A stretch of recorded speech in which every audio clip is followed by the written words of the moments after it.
In this edition of the Stone Review, we're going to be talking about heritage, and I head to just outside Worcester to meet Lewis Allard of Steve Allardyce & Son, a stonemasonry company.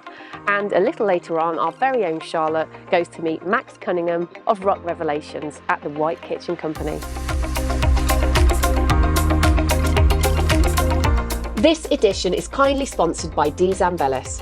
D. Zambellis offers a wide range of tooling and machinery for the stone industry. Their premises in Essex hold a large tooling stock for next day delivery, a machine showroom for demonstrations, and a new CAD/CAM training academy. Proudly representing Italian machinery manufacturers, they supply a vast range of bridge saws, CNCs, and water and air clarification systems. Their tooling range covers diamond blades, CNC tools, chemicals, and abrasives, with strong technical advice and support.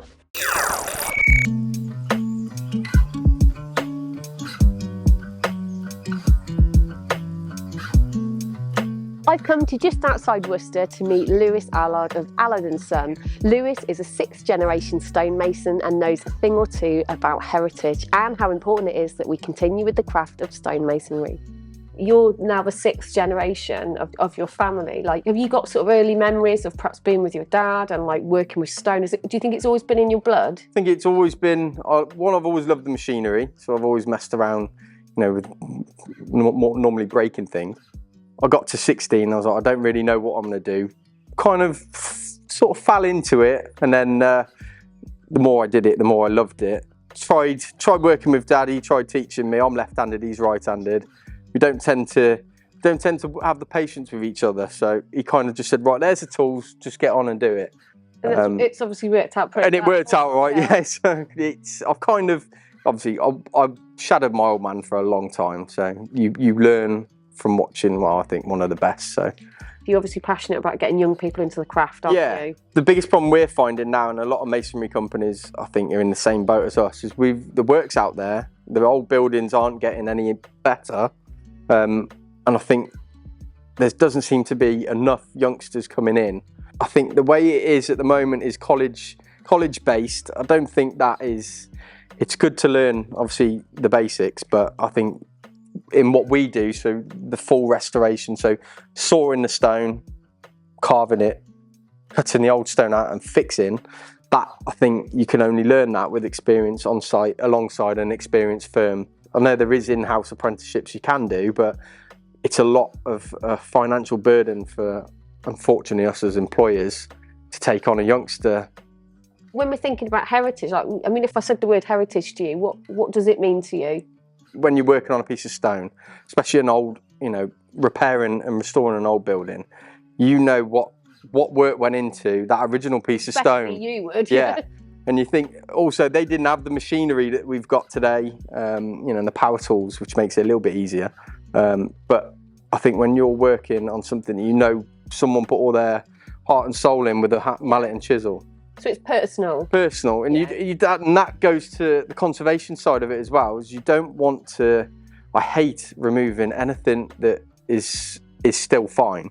You don't need to remove a whole stone, because you're not just removing the stone. You're removing someone's hard work. So you basically try and minimise. You try and minimise it, because you just think someone put a lot of effort into that. And obviously, when we put the new stone into the building, we try and do it to honour the people that originally built it anyway.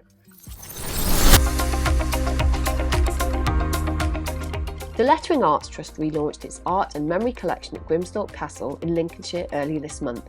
In total, there are 57 artworks in the collection, and 25 of these can be found at the castle.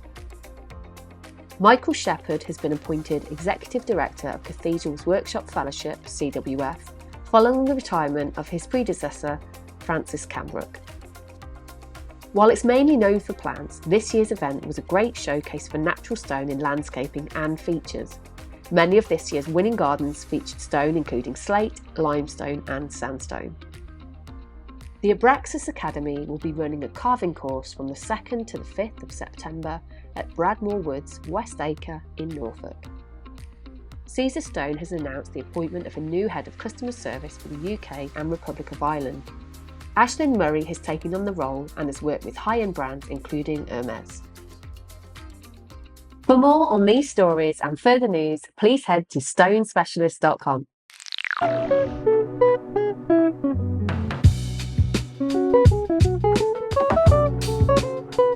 I'm Charlotte from the Stone Specialist, and I'm here today at the White Kitchen Company in Northamptonshire to speak to one of their official partners, Max Cunningham of Rock Revelations, about the English Heritage Kitchen Project.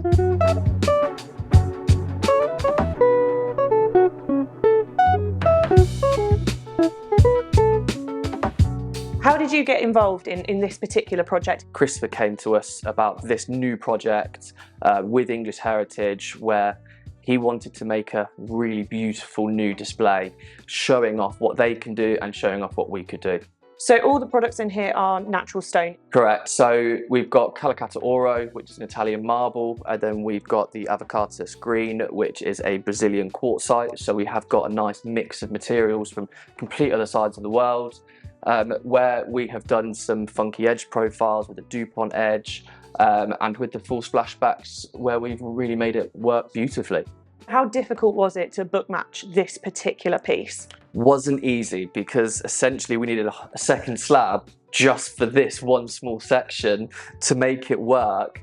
But what we do is we do a service where we take pictures of the slabs, we lay the templates over in AutoCAD, so then we can match the pieces perfectly, which we've actually done throughout the kitchen, just to make sure that we don't make an error. They can have a look at it and they can decide, oh, actually I don't like that, can we change it? So it was difficult, but it was easy enough to do. Who specified this material? It was a mixture of the White Kitchen Company and us. When they approached us about doing the English Heritage, personally it made sense to have natural material. It kind of had to be for this sort of style of kitchen. So they went down to Michael at Imperial Stone. I think they had a rough idea, but when you get to Imperial Stone, you've got so many beautiful slabs in stock, it's quite hard that you're guided massively by Michael, and then you get the story of where the materials are from, and then you can see what he's done by trying to make them different, but greens are massively in, and this material is, I'd have this in my own house. Were there any parts of the brief that were new to Rock Revelations? I wouldn't say it was new, but one thing we were worried about was doing the edging on this quartzite, because quartzite is so dense, it's so hard, it's not easy to work with. But to do the edging the way we did, it wasn't easy. It took a lot of planning, because it took double the amount of time that it would have done on the marble. But we made it work, and that's something that our factory is so skilled at doing. Our staff are so good that they can make, when we know something's going to be a struggle, they can make it work. And finally, what worktop do you have in your own kitchen? To watch the full versions of these interviews, please head over to stonespecialist.com.